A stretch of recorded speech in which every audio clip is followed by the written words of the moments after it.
Hello chère lumière. Waouh, je suis très heureuse de vous retrouver pour notre nouvelle enquête intérieure. Et c'est reparti pour de folles aventures ensemble. Je suis Véronique alias Verity et je vous emmène aujourd'hui en voyage lumineux vers la Lémurie au temps de l'âge d'or. Oui, ça fait rêver et c'est magique. Alors comme pour la vidéo Au-delà du mur de l'Antarctique, j'ai repris la même formule d'enquête qui je trouve marche plutôt bien. Au passage, si vous ne l'avez pas encore vu, pas de souci, je vous invite à aller découvrir ce super voyage d'enquête intérieure en cliquant sur le lien en dessous de la vidéo.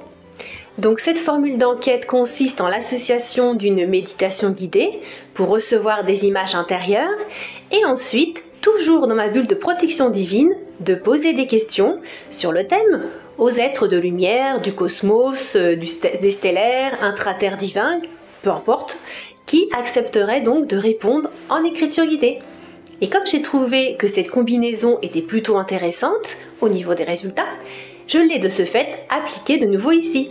Ce qui est top, c'est que je peux à la fois avoir des ressentis, des sortes de visions intérieures, par projection de conscience, et aussi recevoir des réponses écrites que je vous partage brutes. Et je note à ma grande surprise que toutes mes questions reçoivent des réponses pour le moment, donc c'est génial et je peux donc ensuite vous partager un max d'infos avec grand plaisir. Alors comme toujours, je vous propose ici un éclairage possible de ce à quoi pourrait ressembler ce fabuleux continent. J'espère être la plus proche de la réalité et que cela puisse vibrer et résonner avec vous dans votre cœur. J'ajoute que je vais aussi vous donner certaines dates et chiffres, donc comme vous le savez, c'est toujours bric-à-brac, de ce côté-là, on n'a pas de certitude, juste nos propres ressentis intérieurs plus ou moins forts pour l'instant, et c'est déjà super. Pour le moment, en tout cas, je sais que vous prendrez que ce qui résonne et vibre avec vous. Nous allons commencer directement par les questions-réponses et au fur et à mesure du déroulement, je donnerai des informations complémentaires, parfois avec des illustrations créées de ce que j'ai pu recueillir et aussi avec des citations de livres lumineux, dont celui qui s'appelle Telos, Révélation de la Nouvelle Lémurie d'Aurelia Louise-Jones, pour compléter les réponses données et ajouter d'autres angles de vue possibles. Concernant les questions posées, j'ai demandé à pouvoir entrer en connexion lumineuse avec les êtres de la cité lémurienne de Telos en 5e dimension, dans l'intra-terre, car j'ai pensé que ce serait les mieux placés pour répondre aux questions. Pareil que pour l'Antarctique, je ne savais pas si j'aurais un retour, s'ils accepteraient ma demande, et en fait, si. Et c'est génial. Merci infiniment. Je sais que cela marche qu'à la condition que l'intention soit posée avec le cœur, simplement, et pour pouvoir partager ensuite dans de belles vibrations lumineuses, donc c'est ok. Voilà. Et donc pour la petite anecdote, lors de ma connexion avec les êtres de Telos, en vision intérieure, j'ai vu très rapidement une dame de face, en vue de portrait, dans une belle lumière blanche, et j'ai entendu le prénom Aurelia. Et j'ai tout de suite pensé à Aurelia Louise-Jones, donc qui a écrit les livres de Telos, Révélation de la Nouvelle Lémurie. Elle lui ressemblait, mais avec un visage intemporel. Pas de rides, le visage éclatant, radiant, irradiant, mais sans aveugler non plus, hein. Et je voyais juste les formes principales de son contour de visage. Ses cheveux étaient peut-être un peu plus courts aussi, et baignés aussi dans cette lumière blanche, et elle portait des vêtements blancs. J'ai ressenti une énergie posée qui venait en douceur. Je n'ai pas vu d'autres êtres avec elle, mais je sais qu'elle est venue avec toute une communauté. Bon, allez Véronique, tu as assez parlé, vous attendez tous et toutes. Alors, chère lumière, vous êtes bien assis dans vos sièges temporels. On va maintenant remonter le temps ensemble. Voilà, tranquillement. Bienvenue dans l'âge d'or de la Lémurie.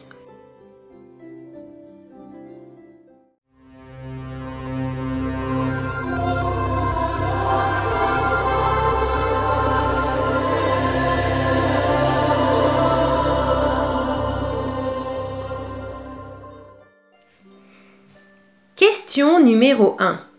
Est-ce que les noms Mu et la Lémurie désignent la même chose, à savoir un continent, ou est-ce différent pour chacun? Différent dans leur appellation, mais cela désigne la même chose. Mu est le continent originel pour nous, de là où nous venons dans les étoiles, et la Lémurie est notre terre ancienne de 5e dimension dans le Pacifique terrestre. Alors en effet, dans le livre Télos, Révélation de la Nouvelle Lémurie, Adama, le grand prêtre de la cité lémurienne de Télos en 5e dimension, nous explique que les âmes destinées à devenir les semences futures de la race lémurienne étaient originaires de la terre de Mu dans l'univers de Dal. Donc on comprend bien que leur mère patrie est dans cet univers de Dal et que la Lémurie du Pacifique est une extension de leur terre d'origine, donc oui, pour eux, c'est bien la même chose. Très bien, pour commencer en douceur, on pose des bases. Passons à la deuxième question. Question numéro 2. Où se situait la Lémurie sur notre carte de la Terre?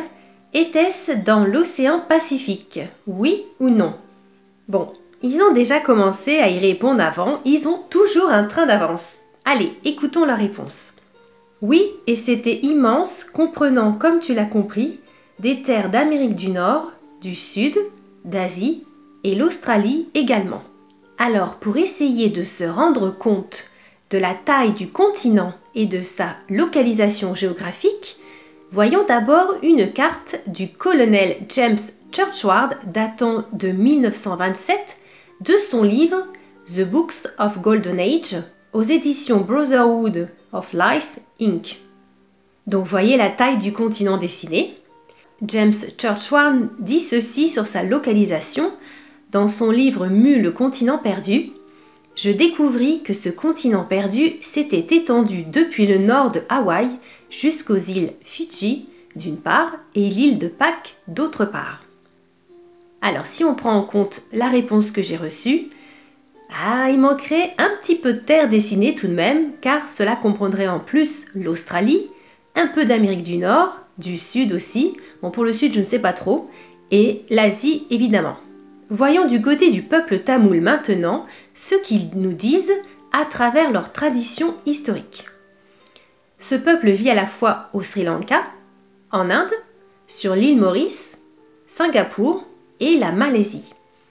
Ils sont au nombre de 76 millions. Leur langue est considérée comme l'un des dialectes écrits les plus anciens du monde. Alors les Tamouls croient fermement à l'existence de la Lémurie, qu'ils désignent sous le nom de Kumari Kandam.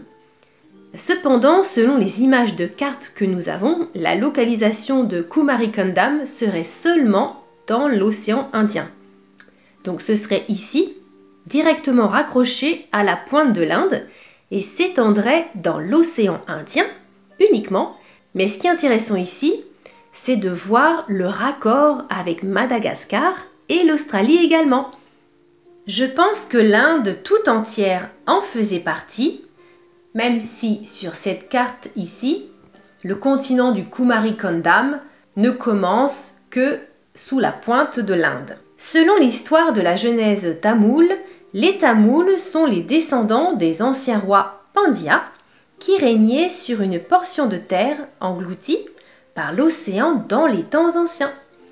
Alors officiellement, on nous dit que le royaume Pandya a commencé à partir d'au moins le 4e siècle avant Jésus-Christ et localisé dans le sud de l'Inde.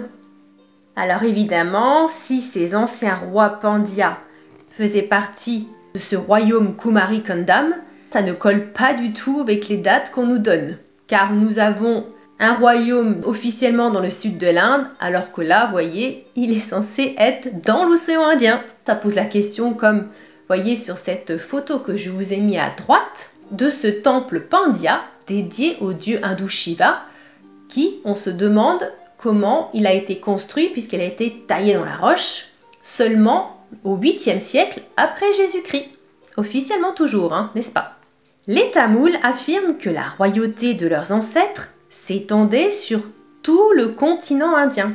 Et même au-delà, justement, on se demande que comprenait ce fameux continent indien. Et aussi que leur civilisation est la plus ancienne du monde. Lorsque le Kumarikondam a été inondé, ses habitants se sont dispersés dans toutes les directions et ont contribué à la fondation de nombreuses civilisations qui ont suivi. Voilà qui est très intéressant à garder dans ces petites notes. Pour finir, regardons dans le livre de Telos où Aurelia Louise-Jones nous donne des indications au sujet de la localisation de la Lémurie. Les contrées appartenant au gigantesque continent de la Lémurie, gisant sous l'océan Pacifique, comprennent l'île d'Hawaï, l'île de Pâques, les îles Fidji, l'Australie et la Nouvelle-Zélande. Les terres autour de l'océan Indien et Madagascar en faisaient également partie. La côte est de la Lémurie s'étendait jusqu'à la Californie et une partie de la Colombie-Britannique au Canada. Alors j'ai trouvé une carte dessinée en 1931 par l'auteur Wishart S. Servet dans son livre La Lémurie aux éditions Diffusion traditionnelle. Alors d'après cet écrivain, ces dispositions du continent seraient il y a environ 50 000 ans. Mais il marque que c'est déjà submergé, donc je ne sais pas trop. Donc vous voyez, on a déjà une masse continentale plus proche de ce qui est décrit par Aurelia Louise-Jones, dans le fait que cela touche complètement l'Amérique du Nord et est assez proche de l'Australie et du Japon. Alors essayons de faire une estimation maximale de cette masse incroyable de la Lémurie. Prenons notre carte du monde actuel, bien que nous savons que la taille des continents n'est sûrement pas celle de cette époque et que cela a dû bien bouger. Bon, chère lumière, faisons comme si, imaginons. Donc on reprend la taille du continent selon le colonel James Churchward. Voilà. On superpose avec celui de Wishart S. Servet. Ok. Et maintenant, on ajoute celui des traditions tamoules en océan Indien. Et maintenant, on rassemble tout cela pour faire une seule masse. Un seul continent taille mastodon, qui correspondrait au texte d'Aurelia Louise-Jones. Impressionnant, n'est-ce pas? C'est limite toute l'Europe, l'Asie, la Russie et pratiquement l'Afrique avec. Alors évidemment, comme je vous disais, là on a une masse continentale tellement géante que c'est impressionnant. Vous savez, ça me fait penser au continent la Pangée, quand en fait nos terres étaient donc une seule masse. Alors, c'était peut-être justement comme ça il y a très longtemps, au début de la Lémurie. Il n'y avait peut-être pas non plus aussi cette séparation bien marquée entre les continents d'Amérique du Nord et du Sud et l'Asie. Donc ça faisait sûrement une Lémurie plus petite, qui était dans le Pacifique, et le bout qui est dans l'océan Indien aussi. Tout est possible. Cela vous donne une petite idée. Voyons maintenant la prochaine question. Question numéro 3. À quelle époque la Lémurie a débuté en tant que civilisation? Est-ce en dizaines de milliers d'années ou en millions d'années? Alors, chère lumière, milliers ou millions d'années? Et le loto gagnant est... millions d'années. Oui, en effet, je vous laisse découvrir leur réponse. En millions d'années, 3 500 580 ans environ, au début. C'était ce fameux âge d'or qui a commencé très vite. Nous étions déjà dans un corps de lumière éthéré, donc l'âge d'or était déjà présent depuis que nous sommes arrivés il y a 4,5 millions d'années de notre univers. Nous avons passé quelques temps d'acclimatation dans des retraites éthériques, de préparation, puis nous avons commencé à vivre dans des corps de la civilisation hyperborée, et ensuite est venue la civilisation de notre Lémurie. Nous avons d'abord été en Hyperborée pour nous adapter à la fréquence de Gaïa Terra, et ensuite nous avons créé avec différents frères et sœurs de l'univers, la Lémurie, bien plus tard quand cela était possible. Les Hyperboréens géants de la Terre étaient aussi partout sur la Terre. Des civilisations différentes les composaient, et ils étaient dans un paradis terrestre comme en Lémurie. Ok. Alors quand j'ai écrit 3 millions, j'ai réalisé 3 millions. 3 millions. Pour ma part, je pensais plutôt à des centaines de milliers d'années. C'était déjà pas mal, hein? Non, plus de 3 millions. Donc oui, c'est gigantesque comme tout à l'époque sur la Terre. Alors on voit ici qu'avant la civilisation lémurienne, il y avait déjà celle de l'Hyperborée, qui n'était pas localisée seulement qu'en un point, mais aussi sur toute la surface de la Terre-mère. Et cette civilisation serait composée également d'êtres des étoiles de différentes origines qui donnèrent ensuite naissance à la Lémurie. Dans la dite mythologie grecque, il était question d'une race légendaire, les Hyperboréens, qui vivaient dans l'extrême nord du monde connu. En effet, on pensait que ces Hyperboréens vivaient au-delà du vent du Nord, alors pas forcément en Arctique, mais peut-être en Eurasie, mais aussi vers le Canada. Donc une terre très très grande aussi. Le nom Borée correspondait au dieu du vent glacial du Nord dans la mythologie grecque. La difficulté d'atteindre cette terre mystérieuse et lointaine était telle que les Grecs pensaient que les seules personnes capables de s'y rendre étaient des héros semi-divins, tels que Persée ou Hercule, qui pourrait être un grand prêtre au temps de l'âge d'or de l'Atlantide. Je vous renvoie à notre vidéo connexion à l'âge d'or de l'Atlantide, partie 3, pour ce sujet. Selon Diodore de Sicile, qui est historien grec du 1er siècle avant Jésus-Christ, le dieu Apollon passait son hiver aux côtés des Hyperboréens. Et sa mère Léto était d'ailleurs née en Hyperborée. Voilà pour cette petite précision. Ah oui, concernant la fameuse date de plus de 3 millions d'années, je ne me souviens plus exactement des dates, mais il me semble que la civilisation lémurienne aurait pris naissance en millions d'années aussi, selon Helena Blavatsky dans son livre La doctrine secrète. Dans Telos, Original Transmissions from the Subterranean City Beneath Mount Shasta de Diane Robbins, le grand prêtre Adama nous dit ceci.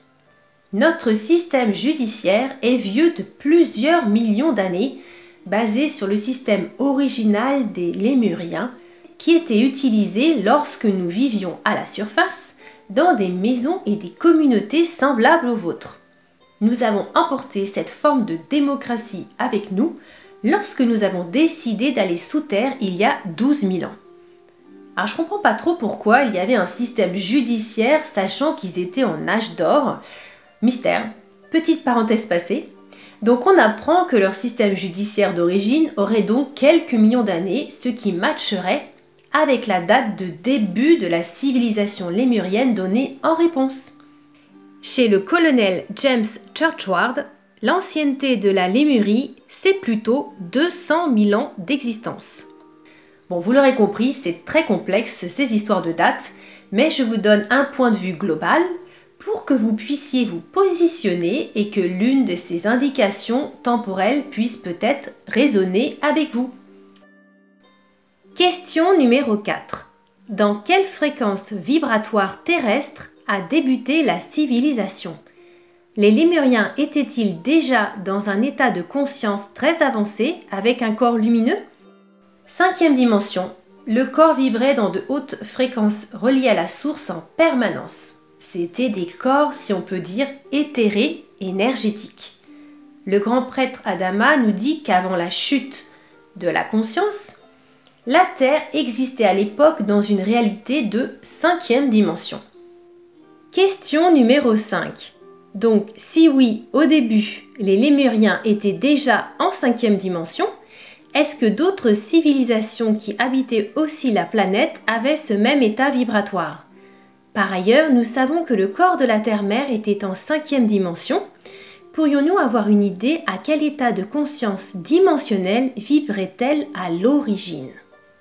Oui, notre Terre Gaïa, sa conscience vibrait dans des fréquences très très hautes, 8-12 dimensions, et elle s'ajustait à la nôtre pour être en harmonie. Oui, d'autres civilisations comme les Hyperboréens vibraient comme nous, nos frères de la Terre. Oh là là, la 8e, 12e dimension pour la conscience de la Terre, c'est inimaginable.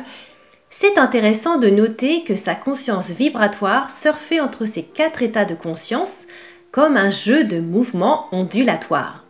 Elle monte et redescend en fonction d'elle et de la conscience humaine aussi. On a donc une idée de qui était présent à l'époque de la Lémurie sur la Terre, toujours les Hyperboréens, mais peut-être aussi d'autres civilisations qu'on ne connaît pas encore. Voyons maintenant la question numéro 6. Lorsque l'on parle d'âge lémurien, est-ce que cela englobe le début et la fin de cette civilisation ou cela comprend une période encore plus longue? Plus longue débute quand nous sommes arrivés de notre univers. Il y a eu plusieurs civilisations de l'espace qui ont débuté en Lémurie. Ok. À la question 3, ils expliquent qu'ils sont arrivés il y a 4,5 millions d'années sur Gaïa et le grand prêtre Adama ajoute que c'est l'archange Michael et d'autres êtres de lumière céleste qui ont escorté les futures âmes lémuriennes vers la Terre. Quant à l'âge lémurien, Aurelia Louise Jones nous dit ceci: l'âge lémurien s'étendit approximativement de 4 500 000 années avant Jésus-Christ jusqu'à il y a environ 12 000 ans. Donc en fait jusqu'à l'engloutissement de leur continent. Question numéro 7. Combien de temps a duré l'âge d'or en Lémurie? Des centaines de milliers d'années. Bon, c'est tout de même très long si on compare aux 1575 ans seulement qu'aurait connu l'Atlantide pendant son propre âge d'or, entre 27 000 et 30 000 ans. Après, concernant l'Atlantide, elle a peut-être eu d'autres périodes d'âge d'or, ça je ne n'en sais pas plus. Question numéro 8. Est-ce qu'il y a eu un ou plusieurs âges d'or en Lémurie? Oui, un seul qui a duré pendant cette période énoncée. Oui, d'ailleurs, cet âge d'or a commencé dès qu'ils ont débuté leur civilisation. Et même, il était déjà présent avant, quand ils sont arrivés il y a 4,5 millions d'années. Donc le contexte était déjà bien précisé. Ah, la prochaine question va éveiller votre curiosité, chère lumière. Question numéro 9. Est-ce que la fin de cet âge d'or coïncide avec la chute de la conscience humaine, oui ou non? Oui, en partie, tout a changé avec une autorisation céleste et voulue par vos âmes. Donc cela permet de comprendre que tout se fait en accord avec le divin. Question numéro 10. Est-ce que des êtres exogènes de basse fréquence ont interféré pour mettre fin à l'âge d'or en Lémurie? Et si oui, à quel moment exactement? Oui, c'était prévu pour une nouvelle expérience de dualité consciente. Ils étaient là depuis très longtemps, mais ne pouvaient intervenir sans cette autorisation céleste. Nous savons que cela est difficile à comprendre, mais votre incarnation dans la matière physique comprend des phases d'évolution nécessaires que connaissent d'autres planètes ailleurs. D'accord, donc on aurait eu une demande des âmes pour vivre, on va dire différemment, plus dans la matière physique et qui a été acceptée au niveau céleste, puis cela a apporté des civilisations exogènes venues pimenter, on va dire, le jeu de vie sur la Terre. Au moins, ces êtres ont pu venir qu'avec une autorisation divine et non comme s'ils avaient décidé par eux-mêmes de faire le jeu des envahisseurs. De toute façon, les vibrations très élevées pendant l'âge d'or ne leur permettaient pas de venir s'y installer. Complétons avec la réponse de la prochaine question. Question numéro 11. Pourquoi les âmes ont-elles choisi de changer leurs conditions d'existence à ce moment-là? C'était un accord avec vos âmes qui souhaitaient descendre davantage dans la matière. Ah, ben voilà, c'est ce que je vous disais précédemment. Et il y a eu une réunion céleste pour décider si cela était favorable à votre évolution. Toutes les âmes à ce moment ont été consultées, cela a été accepté en phase d'observation et d'expérience, mais à ce moment, vous ne saviez pas encore les conséquences difficiles que cela allait apporter dans la matière. Vous le saviez, mais vous ne l'aviez pas encore expérimenté. Vous saviez qu'il y aurait une fin, car vous l'intégreriez en tant qu'apprentissage. C'est très clair, merci de nous avoir donné ces précisions. Pour appuyer le fait de ce choix des âmes, le grand prêtre Adama nous dit ceci. Notre ADN est identique à celui que vous possédiez avant que vous choisissiez de vous transformer pour vivre dans la grande densité de la surface sur une longue période. Ok, voyons la prochaine question. Question numéro 12. Qui habitait en Lémurie? Humains? Galactiques? Les deux ensemble? Et s'il y avait des galactiques, Qui étaient ces êtres? Alors j'ai mis humain, même si on sait maintenant que la Lémurie a été formée avec des civilisations stellaires, mais disons que dans cette question, c'était pour bien préciser s'il y avait en plus des êtres de l'espace qui cohabitaient avec les Lémuriens installés depuis longtemps sur Terre. Allez, écoutons la réponse.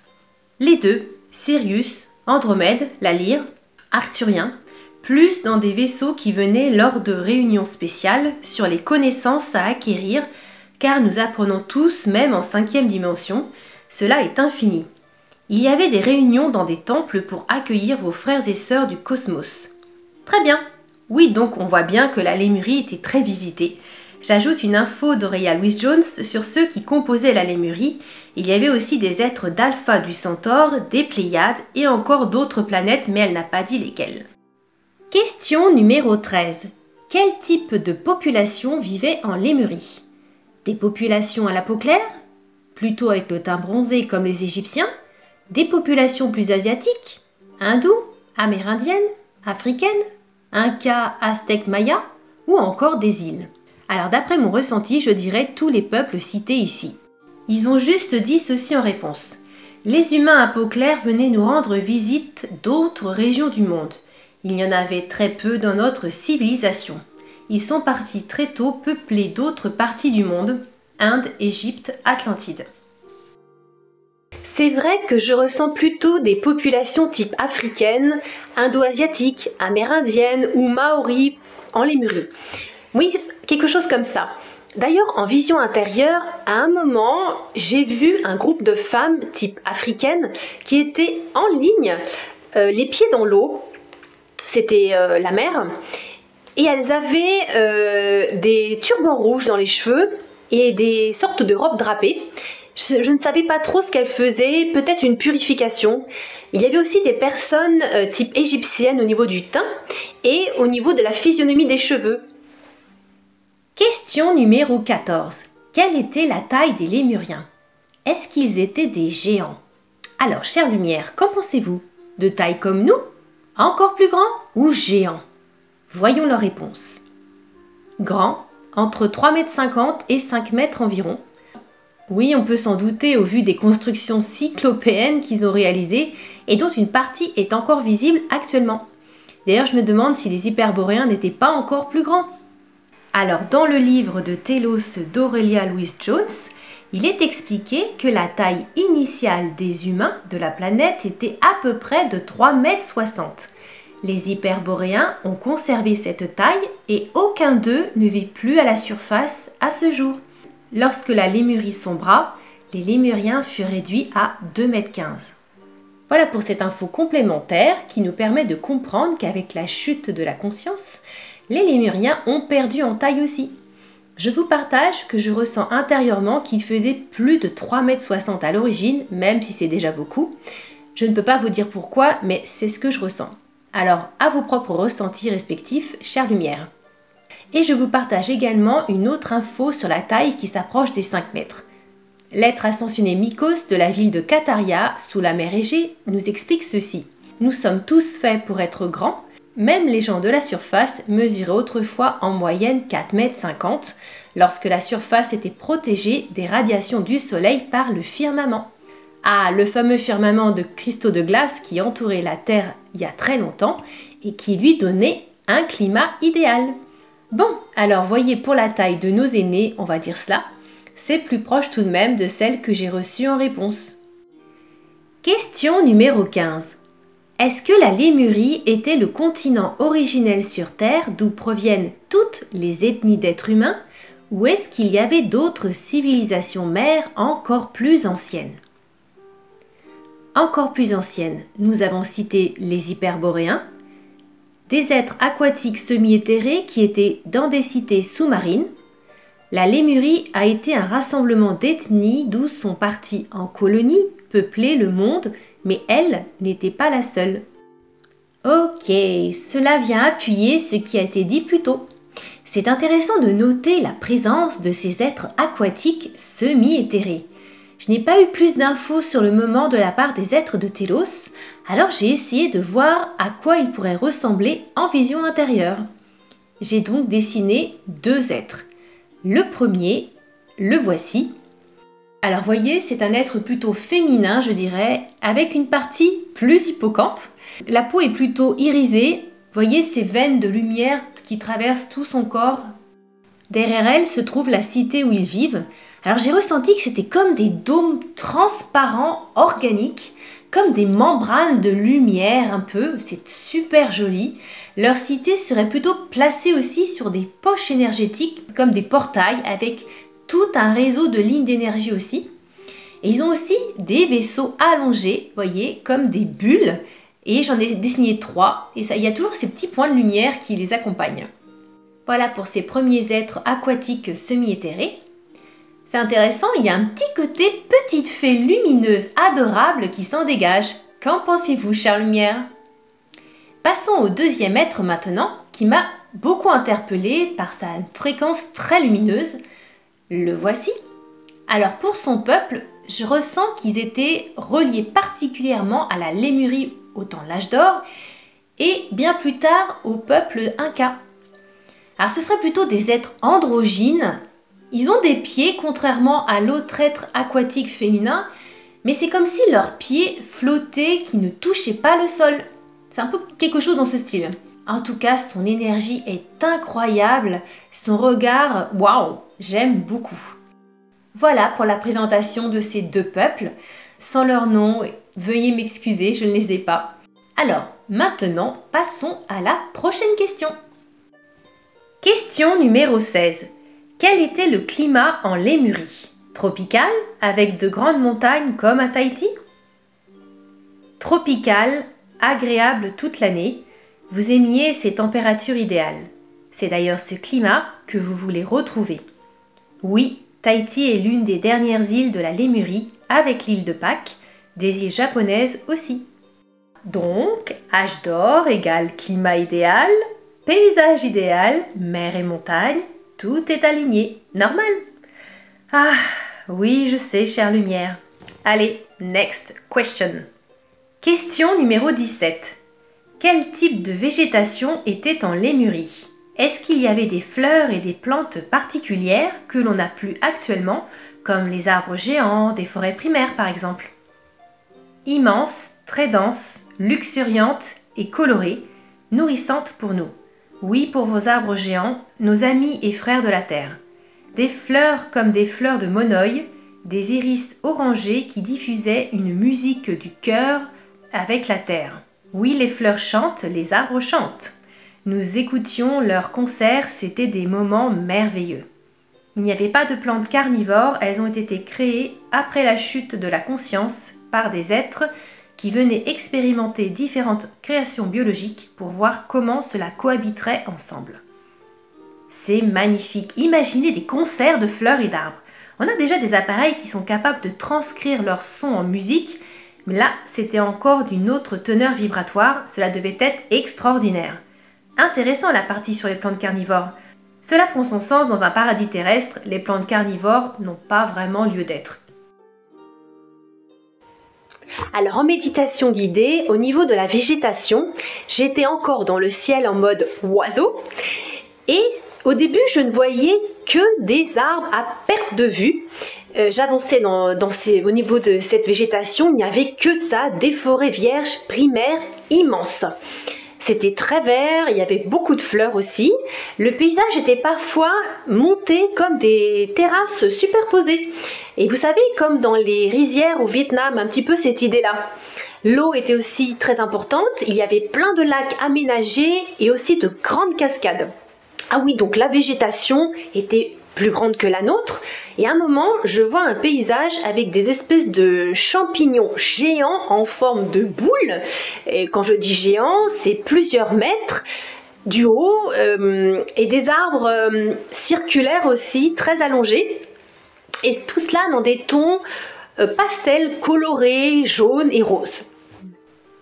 Question numéro 18. Quel type d'animaux vivaient en Lémurie? Des espèces qui ne sont plus actuellement également? Beaucoup d'espèces que vous connaissez, singes, éléphants plus grands que les vôtres, biches, cerfs blancs, des oiseaux de parade aux plumes divines. Dragons, ils survolaient nos forêts et étaient nos enseignants des esprits de l'air et des matières cosmotelluriques. Ils sont toujours là, mais sous une forme éthérée à vos yeux. Alors j'ai vu des magnifiques flamants roses, des éléphants, des biches et aussi de grands oiseaux blancs, mais je n'arrive pas à me souvenir précisément de leur tête, c'est plutôt la forme des ailes déployées qui reste en mémoire. Ah oui, et au sujet de nos amis les dragons, Auréa Louise-Jones nous en parle dans son livre Télos. Message pour l'épanouissement d'une nouvelle humanité, elle explique qu'elle était en contact à l'époque de la Lémurie avec un dragon bleu du nom d'Antarus. C'est un être de lumière qui a vécu dans une conscience de 5e dimension pendant longtemps. Il mesure 9 mètres et quand il déploie ses ailes, son envergure est de 22 mètres. Waouh! Ce sont en effet de merveilleux enseignants, ils ont la maîtrise totale du règne élémental, ils sont à la fois à l'aise dans l'eau, dans le feu, sur terre, dans les airs. Ce lumineux dragon explique qu'il est toujours là, avec beaucoup de ses frères et sœurs qui sont revenus dans ces temps pour aider l'humanité. Il a élu domicile à côté du mont Shasta apparemment, pas très loin de là où il était au temps de la Lémurie, dans une dimension plus éthérée bien sûr pour le moment. D'ailleurs en parlant du mont Shasta, comme vous le savez peut-être, sous le mont Shasta que se trouve la magnifique cité lémurienne de Télos en 5e dimension. Donc voilà chère lumière pour ce beau partage d'Antarus que nous saluons et que nous remercions depuis notre cœur sacré. Question numéro 19. Comment était la vie en Lémurie, et en âge d'or particulièrement? Douce, dans le cœur, en connexion avec tous les êtres vivants. C'est cet âge d'or que vous vous rappelez dans votre cœur. Tout besoin était pourvu, vous n'aviez qu'à être simplement. Oh, c'est magnifique ce que j'ai vu et ressenti, c'est vraiment une civilisation solaire. Du point de vue de son rayonnement et placé aussi sous l'énergie de la mère divine. Donc on a cette douceur du féminin divin alignée avec le masculin divin. C'est vraiment le paradis comme on l'entend. Sublime. Question numéro 20. S'ils étaient dans de hautes fréquences, quel était alors leur mode de pensée, leur philosophie de vie et leur relation à l'univers? Se fondre avec l'un et la terre-mère. Prendre soin des autres et de soi, être en constante harmonisation avec le tout pour créer toujours plus de beauté en soi et autour de soi. Nous comprenions l'infiniment petit et l'infiniment grand dans l'univers. Nous voyions l'énergie d'une particule se créer et se développer. Nous avions ces connaissances et compréhensions scientifiques quantiques qui nous permettaient de toujours être dans le juste milieu. Voilà, tout est dit sur être. Je n'ai rien de plus à ajouter, chère lumière. Passons à la prochaine question. Question numéro 21. Quel était le nombre d'habitants en Lémurie et notamment au temps de l'âge d'or? 64 millions, 15 millions en âge d'or. Alors 64 millions d'habitants correspondraient aussi à ce que disait le colonel James Churchward dans son livre Mu, le continent perdu. Dans le livre L'homme, son origine, histoire et destin compilé par Werner Schauder aux éditions Monclar, il est dit ceci. Selon le maître ascensionné Cusco, Mu, entre parenthèses la Lémurie, a été submergé du jour au lendemain avec une population de 60 millions de personnes. Dans le livre de Télos, c'est plutôt autour de 300 millions d'habitants dans les derniers temps de la Lémurie. Question numéro 22. Comment étaient les habitations lémuriennes? Les formes? De quel style? Plutôt type gréco-romain, hindou, égyptien, inca? Est-ce que c'était dans des matières naturelles ou dans d'autres matières que nous ne connaissons pas? Circulaire, de style un peu inca aussi, mais mélangé avec les coupoles de vos palais indiens. Tout était harmonisé et construit selon la géométrie sacrée énergétique de la Terre. Il y avait un mélange de pierres naturelles et de cristaux pour induire une onde de forme et relier le ciel et la terre. Encore une fois, ça donne envie de les voir, ces belles maisons en Lémurie. Dans le livre de Télos, on nous dit que les habitations sont construites pareilles, de forme circulaire, en prenant en compte la géométrie sacrée conçue avec beaucoup de créativité et de beauté, Le matériau de base utilisé pour le revêtement extérieur est le cristal. Nos habitations sont construites à partir de pierres semblables à du cristal qui émettent une grande lumière et qui sont d'une grande beauté. Et ils nous disent aussi que quand ils sont à l'intérieur de leur maison, c'est comme s'ils voyaient tout à l'extérieur et dans toutes les directions comme une maison en verre. Ceux de l'extérieur ne voient pas à l'intérieur car les pierres ont une certaine opacité. Intéressant, n'est-ce pas? Évidemment, tout cela par la pensée créatrice, bien entendu, l'intention et une concentration soutenue pour imaginer sa maison et qu'elle prenne forme devant soi ensuite. Lors de ma méditation guidée, quand je regardais en dessous les paysages, je voyais des aménagements en forme de mandala très grands à différents endroits comme des ronds-points on va dire et d'où partaient des sortes de routes. Et à l'intérieur de ces mandalas, les maisons semblaient circulaires avec 1 ou 2 étages, pas plus. Allons compléter avec la prochaine question, chère lumière. Question numéro 23.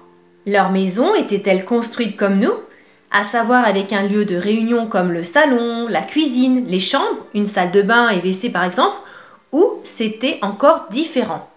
À peu près comme dans vos pièces, on avait besoin de beaucoup d'espace. Il y avait des salles de méditation ouvertes sur le ciel pour se relier, observer le cosmos énergétique. On avait aussi des bassins de relaxation avec une eau pure qui était changée chaque jour par un système d'autorégulation. Des bassins de relaxation un peu comme des spas à domicile. On reparlera aussi plus loin de ces salles de méditation ouvertes sur le ciel. Question numéro 24. Est-ce qu'il y avait des temples de guérison, mais aussi les fameux temples de flammes divines? Quelle forme avaient-ils? Circulaire, pyramidal, ovoïde ou autre? Dans quelle matière étaient-ils construits? Beaucoup de temples qui servaient le Créateur pour lui rendre grâce et tout ce qui pouvait améliorer notre avancée spirituelle. Oui, pour les temples de flammes divines, 12 temples reliés au rayon sacré avec les maîtres enseignants présents directement dedans et sur toute la terre. Alors pour info, ce seront les mêmes types de temples qu'on retrouvera par exemple en Atlantide. Et au niveau des formes, circulaires, pyramidales aussi comme des temples incas, comme pour les habitations, des matières naturelles, granit qui conduit l'énergie, mica, cristal et des métaux comme l'or et l'oricalque. Alors le fameux oricalque est décrit par Platon comme l'or cuivré des montagnes. En méditation guidée, je voyais un bout de ville comme dans le dessin animé Les Mystérieuses Cités d'Or, qui est extra au passage et que j'adore. Tiens, ça fait une petite rime. Voilà, ça faisait comme cette image dans le générique, comme de la lumière qui émanait des structures et ça brillait au soleil, je ne sais pas, c'était très beau. Et si vous connaissez le temple maya Tikal qui est au Guatemala, eh bien c'est cela le type de forme, étiré en escalier avec différentes hauteurs. Des temples très hauts et tous dorés, je vous ai illustré tout ça. Il y avait au-dessus des temples des dômes d'énergie transparents et vous aviez une colonne d'énergie qui partait vers le ciel.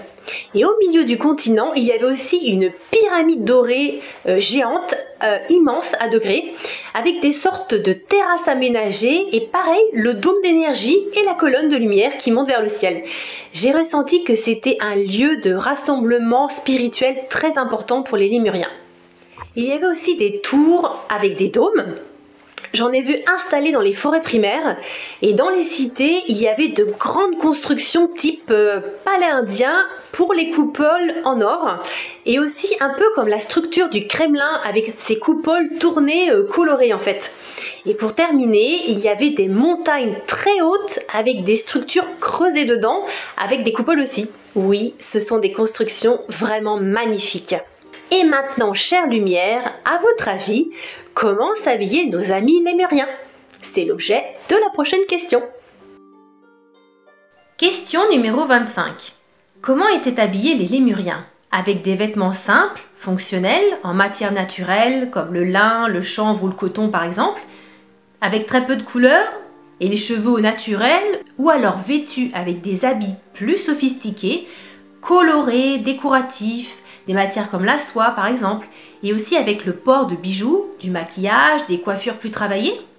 Oui, des matières dites naturelles, pas de synthétique comme chez vous, en relation avec l'énergie de la Terre pour tisser des vêtements de haute vibration. Parfois nous ne tressions rien. Les vêtements, étaient créés par la pensée. Cela dépendait de notre envie sur le moment. Les cheveux pouvaient être relevés pour créer une coiffure, mais rien de sophistiqué. Quelques bijoux en métaux précieux, l'idée était toujours de porter ce qui élevait notre fréquence. Et bien voilà, la création par la pensée. Avec leur niveau de vibration, c'était facile et obtenu de suite. Je note qu'ils avaient un peu le même style de vêtements qu'en Atlantide à l'âge d'or, quelques bijoux, des vêtements naturels avec des finitions raffinées, mais comme ils le disent, c'était en accord pour élever leur vibration, donc de très belles matières de tissage, des métaux vibratoires, tout pour mettre en avant le beau divin et être en harmonie avec soi. Question numéro 26. Étaient-ils végétariens ou végétaliens? Quel était leur type d'agriculture? Se nourrissaient-ils aussi de prana, peut-être pour certains? Végétalien, oui, une agriculture saine, non avec des pesticides. Nous mangions quand nous le voulions, parfois pas pendant des jours, ce n'était pas nécessaire. Certains d'entre nous consommaient cette énergie universelle, prana, quotidiennement. Juste un petit mot, si vous le permettez, sur le prana. Selon la spiritualité indienne, c'est l'énergie vitale universelle qui se trouve dans l'air et que chacun respire. Le terme sanskrit prana désigne à la fois le souffle, l'énergie que celui-ci contient et sa manifestation organique. Dans la tradition védique, le prana est une énergie subtile, une vibration que l'on trouve tout autour de nous et en nous. C'est l'énergie du vivant. Je referme la petite parenthèse. Concernant la façon de se nourrir, nous retrouvons justement la même façon de procéder dans le livre de Télos. Adama le grand prêtre nous dit ceci. Nous mangeons seulement quand nous le voulons, nous pouvons aussi manifester à volonté ce qui nous fait envie. Alors il donne des détails sur leur jardin hydroponique. Leur nourriture très variée et agréable est cultivée sur une surface de 3 hectares seulement pour nourrir 1,5 million d'habitants. Et grâce à leur technologie, l'ajout de minéraux organiques à l'eau, cela pousse plus vite, mais aussi grâce à la grande lumière et les vibrations d'amour de Télos qui nourrissent les cultures. Et enfin, pour continuer sur cette lancée, dans le livre de Télos, Original Transmission from the Subterranean City Beneath Manchasta, de Diane Robbins, de nouveau Adama nous explique ceci. Nous avons un régime alimentaire très varié, nous ne mangeons que les aliments qui contiennent la force vitale. D'où nous ne mangeons que des légumes, des céréales, des fruits et des noix.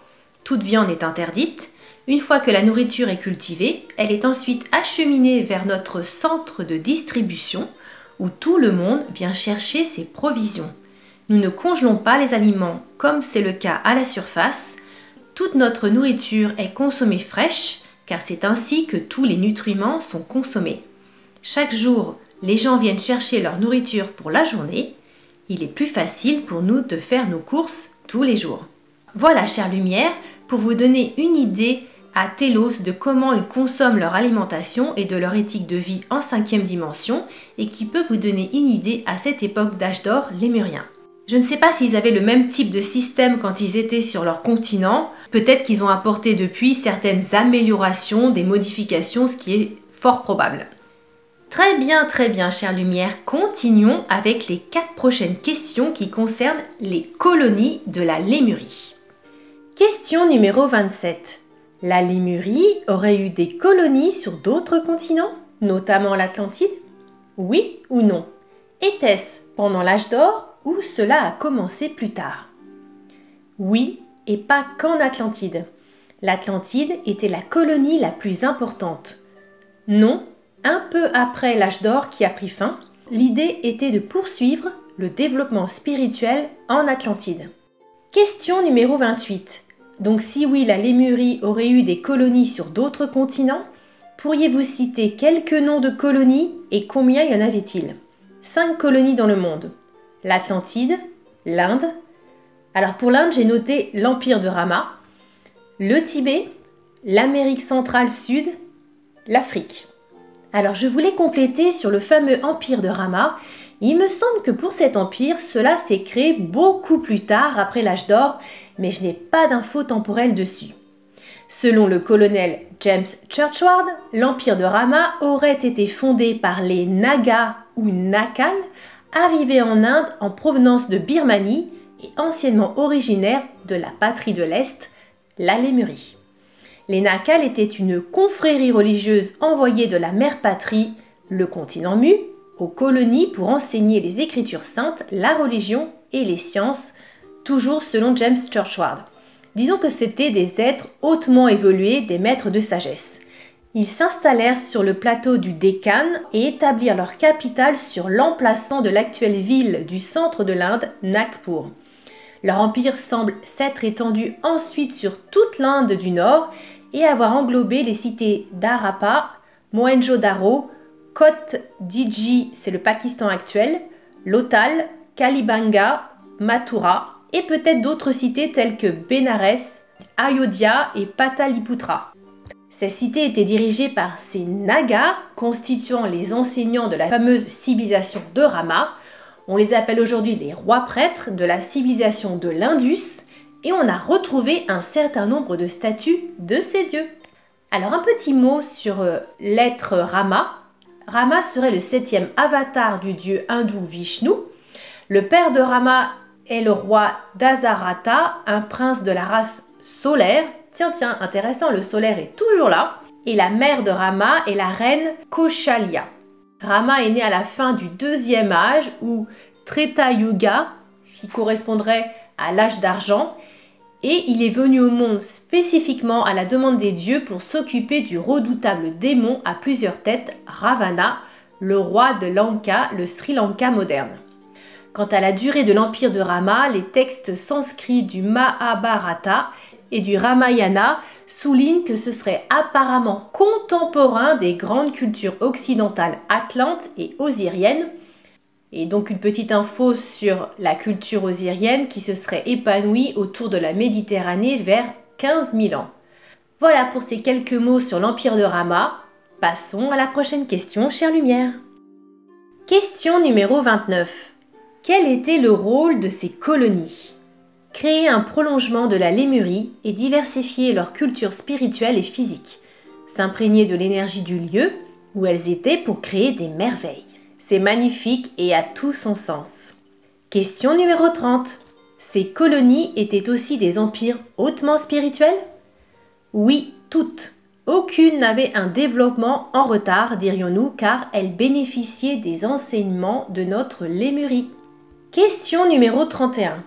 Pendant l'âge d'or, la Lémurie était-elle la civilisation la plus avancée au niveau spirituel sur la Terre ou alors d'autres civilisations qui cohabitaient avec elle possédaient un degré de sagesse encore plus avancé? Pendant l'âge d'or lémurien, c'était l'âge d'or planétaire. Donc il y avait un degré de sagesse universelle sur la Terre, mais il y avait aussi d'autres patries encore plus évoluées, si on peut utiliser ce terme, qui nous servaient de guides, d'enseignants. Ok, donc on pense aux cités hyperboréennes par exemple, ou à celles de l'intraterre pour servir de guide. Question numéro 32. Est-ce qu'il y avait une sorte de conseil de sages qui régissait le continent, oui ou non? Oui, 12 sages dans le féminin et le masculin sacré, tous des enseignants du cosmos et dans d'autres régions de l'univers, choisis pour leur évolution de millions d'années. Alors dans la cité de Télos, ils ont donc continué cette forme de conseil venant du continent. En effet, le grand prêtre Adama nous dit qu'il y a 2 formes de gouvernement à Télos. D'abord, un roi et une reine, donc les grands dirigeants à Télos, en tant que maîtres ascensionnés. Donc pour cette royauté, nous en reparlerons plus loin dans les questions. Et l'autre forme est le conseil local, appelé Conseil lémurien de lumière de Télos. Ce conseil est composé de 6 hommes et 6 femmes, pour représenter le masculin et le féminin divin sacré. Et il y a aussi un 13e membre qui est à la tête du conseil et actuellement, c'est donc le grand prêtre Adama. Il agit en tant que médiateur et il donne la décision finale quand les membres n'arrivent pas à être tous d'accord. Question numéro 33. Donc si oui, il y a un conseil de sages qui régissait le continent, comment ce conseil de sages organisait la vie du continent lémurien ? Le conseil donnait des impulsions d'énergie pour rayonner cette énergie sur la Lémurie et sur toute la Terre. Chaque lémurien s'autogérait, donc le conseil donnait ses bénédictions et les lémuriens entraient en résonance pour intégrer cette lumière du cœur et s'instruire. Si tu parles d'un plan plus administratif, le conseil avait des délégués pour donner un terme qui étaient des représentants dans les parties de la lémurie. Ils étaient toujours deux, un homme et une femme, toujours de haute sagesse et s'occupant d'instruire la population et de retranscrire les énergies à diffuser pour tous. Il y avait 12 régions en Lémurie, toutes avec une ethnie culturelle différente et tous s'entendaient avec le cœur et dans l'amour inconditionnel. Ok, ça nous donne une petite idée. Passons à la prochaine question. Question numéro 34. Est-ce que ce conseil de sage recevait lui aussi sa guidance divine d'êtres de sagesse encore plus évolués, comme des stellaires ou des maîtres de sagesse de la cité merveilleuse de Shambhala par exemple? Oui, continuellement, comme nous disions, dans les dimensions plus hautes. L'apprentissage continue jusqu'à la source. Question numéro 35. Est-ce qu'il y avait en même temps que le conseil de sages un système de royauté lumineuse? Oui ou non? Était-ce aussi pendant l'âge d'or ou bien plus tard? Cela est venu après, pas en âge d'or. Oui, un système de royauté divine a été expérimenté pour représenter le divin sacré. C'étaient des maîtres ascensionnés uniquement qui pouvaient accéder à cette fonction. Alors, dans le livre de Diane Robbins, Telos Original Transmissions from the Subterranean City Beneath Mount Shasta, il est dit que cela fait environ 30 000 ans que cette lignée royale est. Alors, Adama, le grand prêtre de Telos, nous explique que le roi s'appelle Ra et la reine Ranamu, qu'ils sont tous les deux des maîtres ascensionnés et en même temps flammes jumelles. Dans les enseignements donnés en canalisation par Charuladux, la fille du roi et de la reine de Telos, elle explique que Ra et Rana signifient qu'ils sont aussi de hauts prêtres et prêtresses de l'ordre de Melchizedek. Donc l'ordre de Melchizedek, ce serait un sacerdoce cosmique pour apporter les plans de lumière des royaumes les plus élevés partout dans l'univers. Et pour compléter sur ce sujet de royauté lumineuse, lorsque le prochain Ra et Ranamu vont être choisis pour transmettre la fonction sacrée, ceux en place ne vont pas automatiquement vers leur fils ou leur fille aînée, mais ils décident lesquels de leurs enfants ou petits-enfants sont les plus capables d'accéder au poste. Donc de futurs élus reçoivent alors l'instruction que tôt ou tard, ils devront suivre une formation complète au temple et devenir un prêtre ou une prêtresse de Melchizedek à part entière. Autre chose à savoir, lorsque le conseil des sages au nombre de 12 prend une décision, le roi et la reine peuvent le soutenir ou ils peuvent demander un changement. Et une autre voix entre dans ce processus de décision et c'est le temple de Melchizedek. Le temple est reconnu comme le dernier mot dans toute décision. Même si la plupart du temps ce temple sacré n'interférera pas avec le conseil des sages, il peut prendre des décisions finales par l'intermédiaire du grand prêtre et de la grande prêtresse, donc du roi et de la reine de Telos.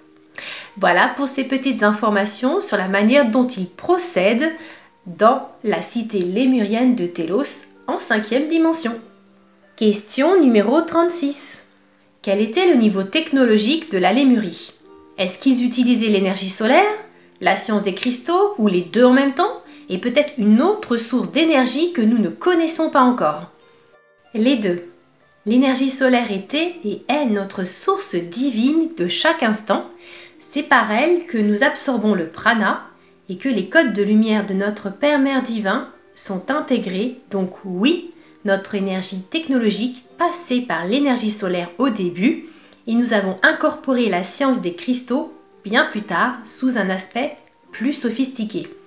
Au début, les cristaux n'étaient pas taillés mais juste positionnés dans des lieux qui permettaient de diffuser l'énergie en fonction de nos besoins. L'autre source d'énergie est ce que vous appelez l'éther cosmique. Nous nous en servions, bien entendu, pour harmoniser nos vaisseaux, nos habitations, nos structures. Question numéro 37. Est-ce qu'une civilisation très avancée, comme celle des hyperboréens ou des stellaires, leur ont apporté ces technologies énergétiques? Oui, en partie. Ils nous ont beaucoup aidés dans ce domaine et pour notre évolution spirituelle à conscientiser qui nous sommes. J'ai noté pas en âge d'or, mais ensuite. Question numéro 38. À partir de quel moment les Lémuriens ont eu ce degré de technologie et notamment la science des cristaux? La technologie a été intégrée très vite à notre civilisation, le solaire en premier. Elle est devenue un peu plus sophistiquée au fur et à mesure. La science des cristaux est venue après l'âge d'or. Question numéro 39. Est-ce que tout fonctionnait sur le continent avec l'énergie solaire, les cristaux, à savoir les temples sacrés, les habitations, les bâtiments publics, le système d'agriculture, les types de vaisseaux par exemple? Oui, complètement. C'était naturel pour nous et cela était prévu par notre Père-Mère que nous jouissions d'énergie sacrée pour vivre la vie du cœur le mieux possible. Question numéro 40. La science des pyramides, géométrie sacrée, viendrait-elle de la Lémurie? Oui ou non? Non, elle s'est développée, mais elle vient des étoiles, a été apportée. Nos frères hyperboréens nous l'ont transmise et également des civilisations de la Terre intérieure très anciennes. Oui, donc tout est relié, on ressent une vraie fraternité planétaire de transmission de connaissances lumineuses, toujours dans un but d'harmonisation et de bien commun humain. J'adore. Question numéro 41. Pendant l'âge d'or, les Lémuriens vivaient alignés en permanence avec leur essence divine. Ils émanaient l'amour inconditionnel en eux et pour toute forme de vie dans l'univers. Oui, c'était l'excellence de l'être. Avec un amour inconditionnel, vous ne connaissez pas encore, ou du moins vous avez oublié, mais c'est ce qui est votre véritable nature. Vous verrez, c'est vraiment divin. Waouh, j'adore l'expression « l'excellence de l'être ». C'est tout simplement sublime. Question numéro 42. Leur corps était donc lumineux et semi-éthéré? Oui, par rapport à vous, semi-éthéré, voire complètement éthéré pour certains qui avaient une fréquence d'énergie complète. Et pour la petite info, il est dit dans les livres de Télos qu'ils vivaient en moyenne entre 20 000 et 30 000 ans. Donc si vous pouvez imaginer un petit peu avec cette durée de vie, vous avez le temps de voir passer les âges. Ah, voici la prochaine question qui est très intéressante aussi. Question numéro 43. Combien de brins d'ADN activés avaient les Lémuriens et notamment pendant l'âge d'or? 36 en tant qu'état d'être ascensionné, 24 ou 12? 36 en âge d'or en tant qu'être, oui, ascensionné, puis cela a commencé à baisser avec la chute de la conscience. 12 est resté ensuite comme base jusqu'à la fin de notre continent. Ok, donc ils n'avaient pas besoin d'être ascensionnés car ils étaient déjà dans cet état d'être. Adama, le grand prêtre de Télos, nous dit dans le livre Télos, révélation de la nouvelle Lémurie, qu'à l'époque de la Lémurie, l'humanité dans sa grande majorité et tous les Lémuriens fonctionnaient avec un total de 36 brins d'ADN. Durant la chute, qui fut une diminution graduelle de la conscience étalée sur des milliers d'années, l'ADN connut une diminution des brins dont seulement 12 restèrent actifs.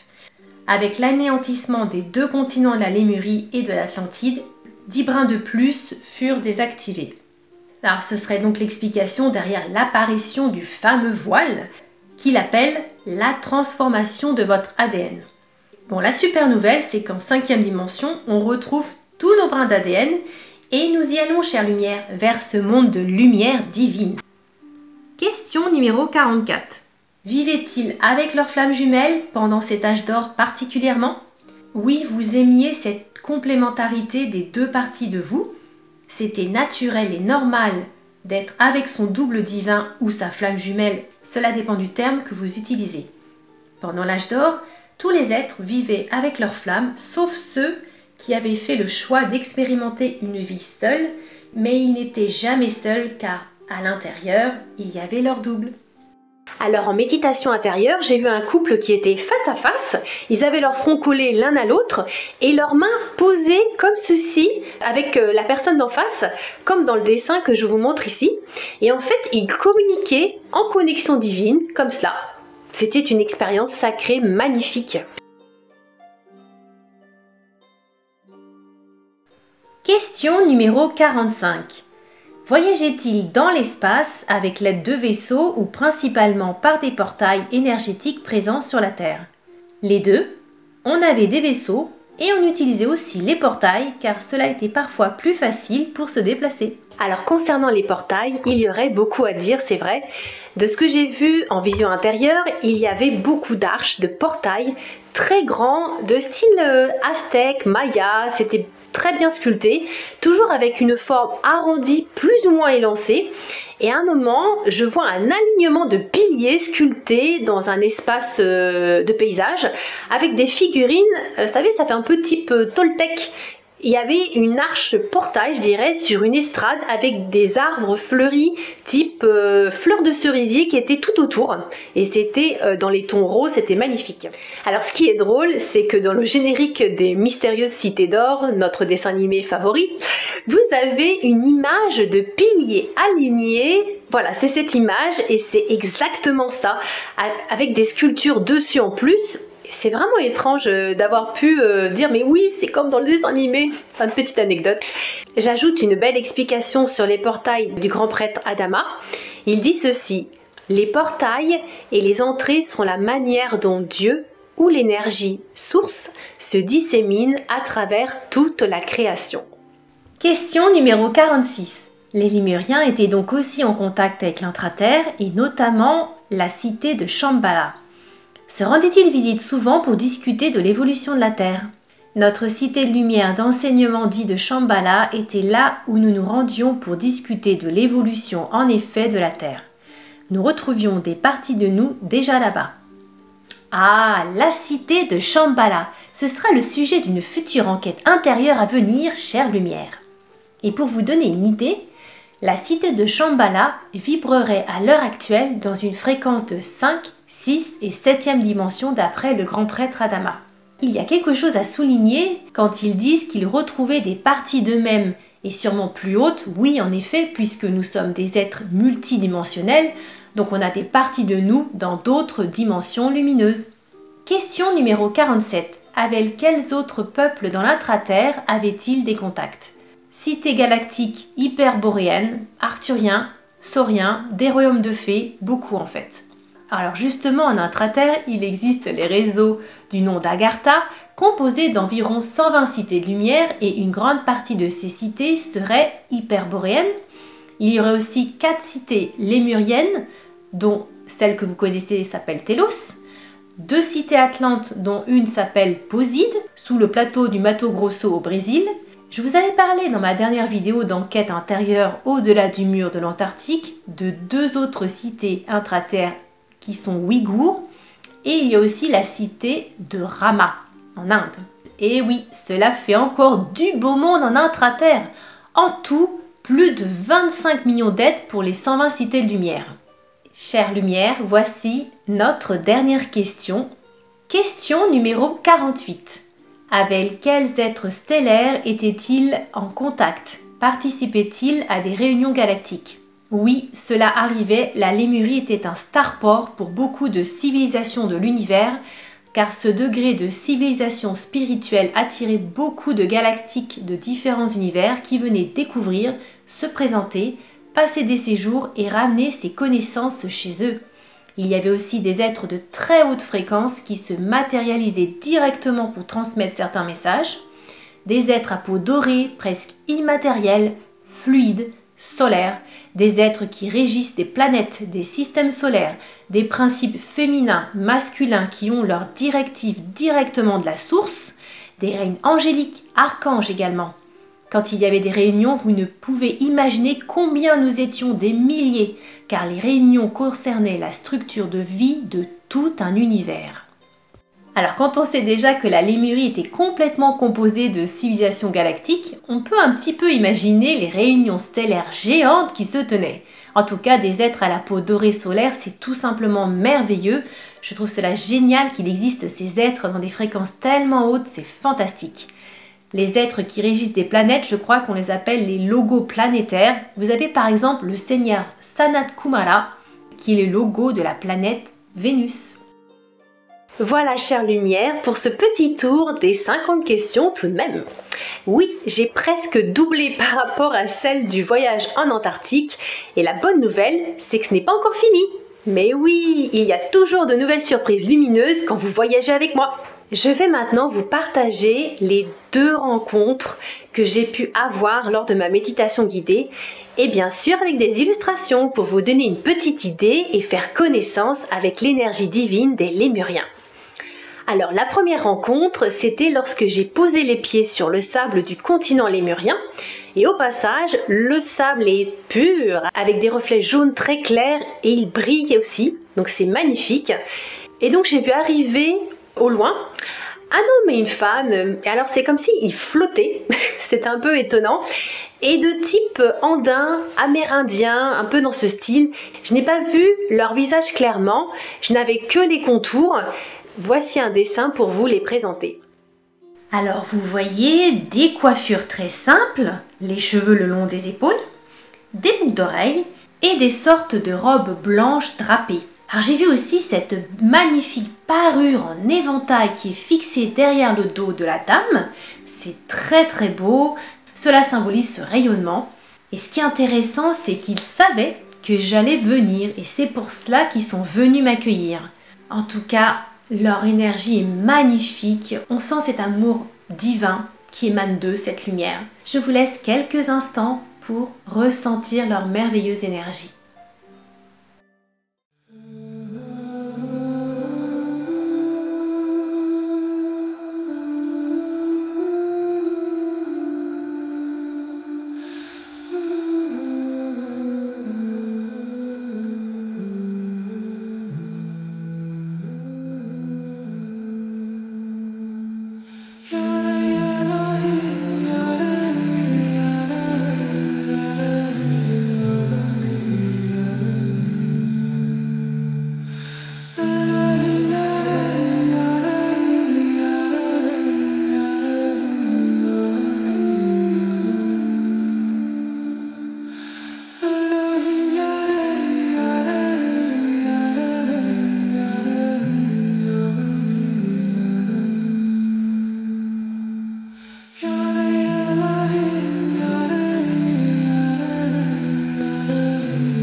Alors ils m'ont emmené sur une place, c'est un endroit de rendez-vous pour les communautés lémuriennes de différentes ethnies qui se retrouvent et échangent avec le cœur.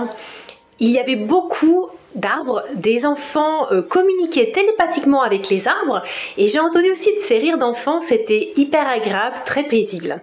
Ah oui, alors à un moment, je lève les yeux vers le ciel et il y avait ces grands oiseaux tout blancs qui volaient et j'ai aussi vu des vaisseaux blancs argentés. Alors concernant la taille de ces vaisseaux, ce n'était pas petit, ce n'était pas non plus un vaisseau mère, c'était entre les deux. C'est un peu difficile à dire. La forme est très intéressante. Vous voyez, c'est une base d'étoiles surmontée d'une sorte de pyramide à degrés sur le dessus. Et cela traversait le ciel sans bruit, et je pense que ces vaisseaux étaient lémuriens. Ah oui, j'ai le souvenir aussi de bateaux volants, mais je ne peux plus vous dire à quoi cela ressemblait. Ensuite, mon regard s'est porté sur une grande pyramide au milieu du continent, une structure très grande, tout en or et aménagée en terrasse, et je me retrouve, hop, à l'intérieur, en un flash, et je vois que je suis accueillie par un groupe de prêtres, j'imagine. Pareil, ce sont des silhouettes un peu floues, à un détail près. J'ai tendu mes mains, je ne sais pas pourquoi, et dans ma main droite pour vous, l'un d'eux a dessiné un symbole, et dans ma main gauche, il m'a donné une fleur type fleur de lotus toute blanche. Et ensuite est apparu un être masculin type stellaire dans une grande lumière et une grande douceur. Il avait la peau bleue, si je me souviens bien, et le crâne allongé, et il m'a dit pourquoi j'étais ici, mais Chère lumière, je ne m'en souviens plus, sauf quelques bouts de phrases. J'étais un peu frustrée, donc voilà ce dont je me souviens que je peux vous partager. Donc il me dit « Je suis ce qui est et je viens ». Ta-na-na-na-na, voilà. Mon nom importe peu. Ta-na-na-na-na. Bon, il a aussi dessiné avec sa main 5 symboles lumineux, dont voici. Je n'en connais pas la signification. Vous savez, c'est difficile quand on sort de méditation. J'essaye de me souvenir d'un maximum d'infos que je peux pour vous les transmettre en images ou en texte. Il y a des images qui passent à la trappe et notamment le message qu'il m'a dit. Alors j'ai changé de scène et j'étais ensuite au milieu du temple dans une salle et je ne sais plus comment étaient les murs, il me semble que c'était juste lumineux et doré. Et au centre de la salle, il y avait une sorte de champ d'énergie qui montait en ondulation. Il y avait aussi un cristal en forme de fleur avec des reflets parme blanc. Enfin, l'autre endroit du temple était une salle ouverte sur le ciel. Alors il y avait des sièges et l'idée était de se connecter, de méditer en relation avec le cosmos. Et je me souviens ainsi que le sol était composé de dallages couleur crème avec des inscriptions scintillantes dessus. Voilà pour ce petit tour d'horizon sur ce que j'ai vu en vision intérieure. C'était super et vraiment une impression de paradis, quelque chose on se dit, ça a vraiment existé, tellement ça semble irréel. Alors maintenant, comme d'habitude, je demande toujours à la fin si les êtres de lumière qui ont répondu à mes questions souhaiteraient nous adresser un message, se présenter, et donc j'ai eu la chance de recevoir un nouveau message que je vous partage des magnifiques êtres de Télos. C'est parti! Avec joie et amour, nous nous présentons à vous. Nous sommes les êtres de la cité de Télos, dans notre dimension de lumière sous le mont Shasta. Nous prenons contact maintenant, car vous commencez à vous souvenir de nous. Vous avez lu plusieurs livres, messages qui ont porté à votre connaissance notre existence gardée secrète depuis des milliers d'années. Cela était nécessaire car la fréquence d'évolution de votre humanité ne permettait pas de prendre conscience de notre existence à l'intérieur de la Terre et vous ne l'auriez pas compris avec le cœur que vous avez maintenant.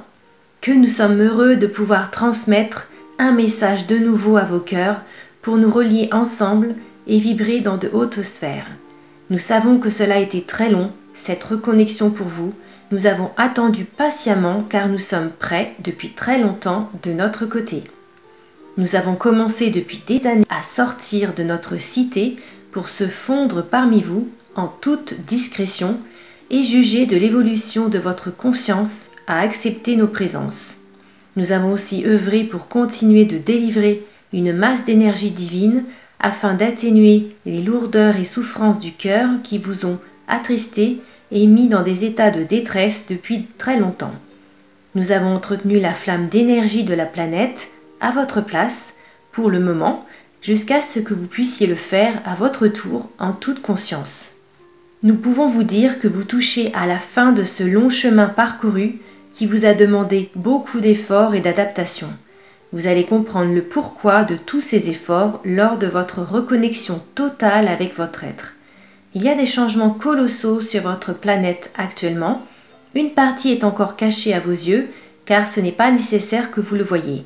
Et une autre énergie dans votre cœur et à vos yeux sous forme de transformation physique et énergétique, avec des modifications climatiques qui sont des réalignements et des changements sociétaux d'essence vitale pour votre évolution vers la 5e dimension. Tout ceci arrive maintenant et vont s'intensifier. Non, ne vous inquiétez pas, il n'y aura pas de guerre à venir, plus de combats, tout ceci n'a plus lieu d'arriver car les énergies qui soutenaient ces conflits n'existent plus. Elles, les énergies, sont parties car elles ne pouvaient plus rester. Nous soutenons que cela n'est plus et pour votre plus grand bien actuel. Oui, il y a encore des manifestations non désirées, mais rien de lourd et cela va s'en aller. Ce sont les dernières manifestations du lever de voile. Réjouissez-vous, chers frères et sœurs de notre cœur, nous allons vers des temps merveilleux, ils sont là, très proches, vous allez les connaître en fonction de votre vibration pour beaucoup d'entre vous, car vous avez choisi de les vivre dans cette vie. Merci de tout cœur pour cet échange qui nous a ravis et qui, nous espérons, vous donnera de l'espoir et vous permettra de continuer de vibrer plus haut. Nous vous attendons dans notre cité de lumière à Télos et nous avons déjà préparé notre émergence depuis longtemps.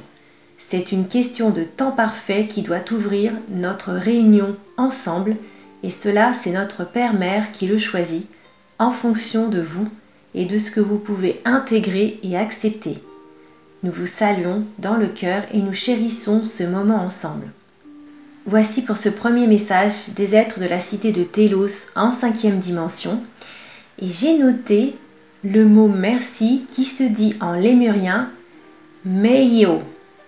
Maintenant, les Atlantes de la cité de Poside en 5e dimension se joignent aux êtres de la cité de Télos pour vous saluer et vous adresser ce message du cœur. Gratitude, chers enfants, frères et amis de notre cœur, pour nous donner un espace pour nous exprimer depuis notre demeure céleste de la cité Atlante de Poside. Vous nous connaissez depuis très longtemps, mais très peu d'entre vous nous connaissent en tant qu'Atlantes de la cité de Poside sous le Mato Grosso. Nous sommes enchantés d'échanger ces quelques phrases avec vous pour vous exprimer notre soutien et notre lumière d'amour pour ce que vous vivez actuellement et qui vont être des moments bénis de réunification divine ensemble. Dans notre cœur, nous vous chérissons et nous voulions nous présenter à vous. Nous pensons à vous continuellement car vous êtes nous à chaque instant. Comme chez Elestelesteo, que la lumière soit en vous. C'est toujours merveilleux ces messages du cœur. Nous sommes vraiment bénis de pouvoir les entendre à chaque fois. Je remercie chaleureusement dans notre cœur les Lémuriens de la cité de lumière de Télos pour avoir accepté de répondre à mes questions et pour avoir transmis leur message avec les Atlantes de la cité de lumière de Poside en intraterre. Et je remercie aussi tous les êtres merveilleux qui étaient présents pour soutenir cette énergie divine.